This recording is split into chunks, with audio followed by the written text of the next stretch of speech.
melukis dua disk ni, iaitu ventilated disk dan solid disk.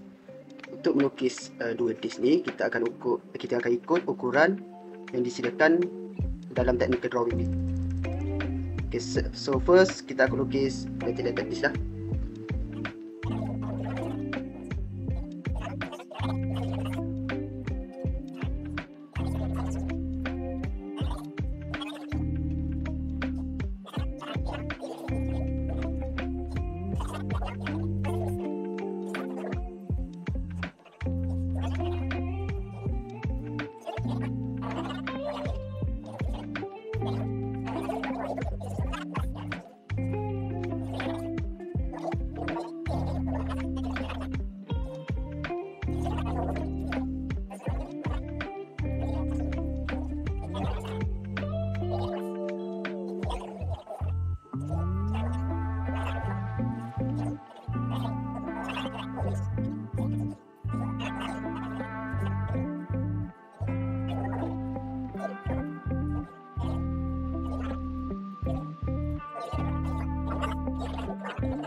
Sebagai brake pad untuk kita apply force nanti, iaitu sebanyak 2680 kN. Okay, untuk part analisis pula, kita pergi start ni dan analisis and simulation. Macam ni lah. Ni lepas ikut video YouTube yang diberikan oleh lecturer kami lah, dan kita akan dapat lah apa yang kita nak, iaitu kat sini dia punya form bisa stress. Ini translational displacement. Kita juga boleh tengok dia punya gerakan. Merah-merah ni ada dia punya force lah.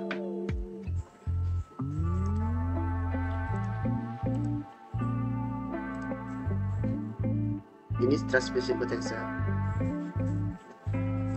Kita juga boleh tengok dia punya report. Macam semua.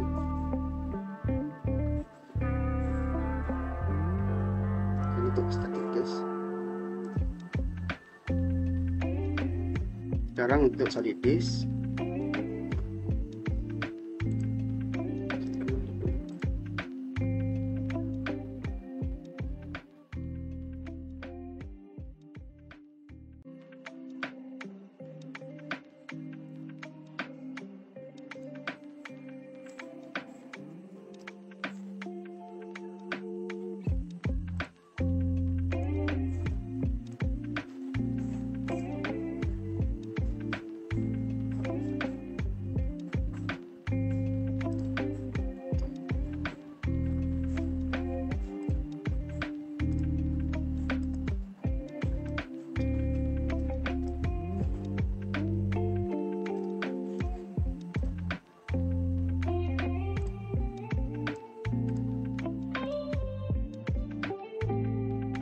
Hi, I will explain about static analysis of both design.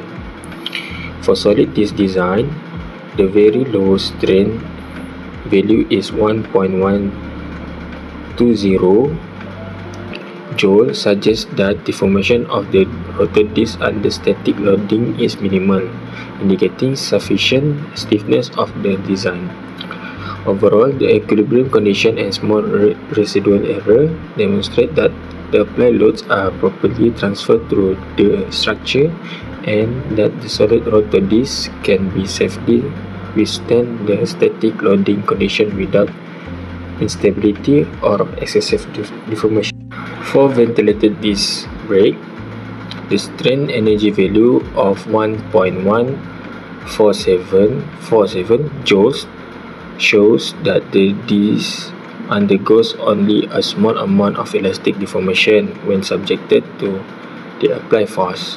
which suggests adequate structural stiffness.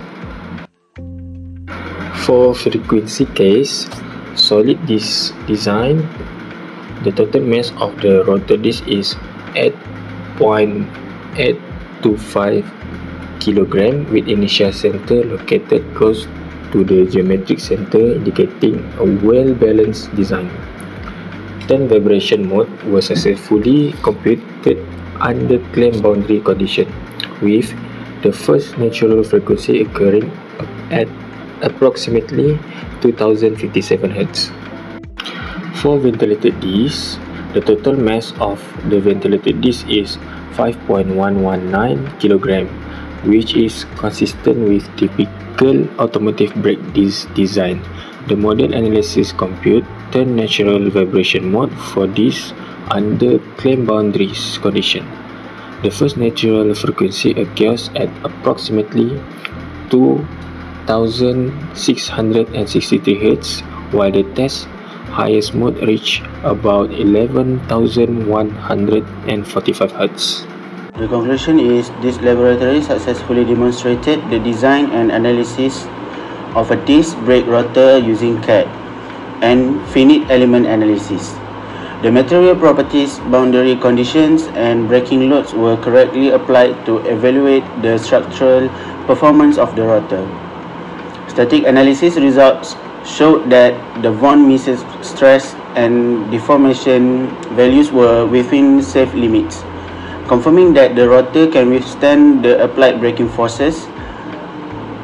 The calculated safety factor indicates that the design is structurally safe for operation. Frequency analysis showed that the natural frequencies are sufficiently high, reducing the risk of resonance during braking. Overall, the ventilated disc brake rotor performed better than the solid disc, making it more suitable for practical automotive braking application.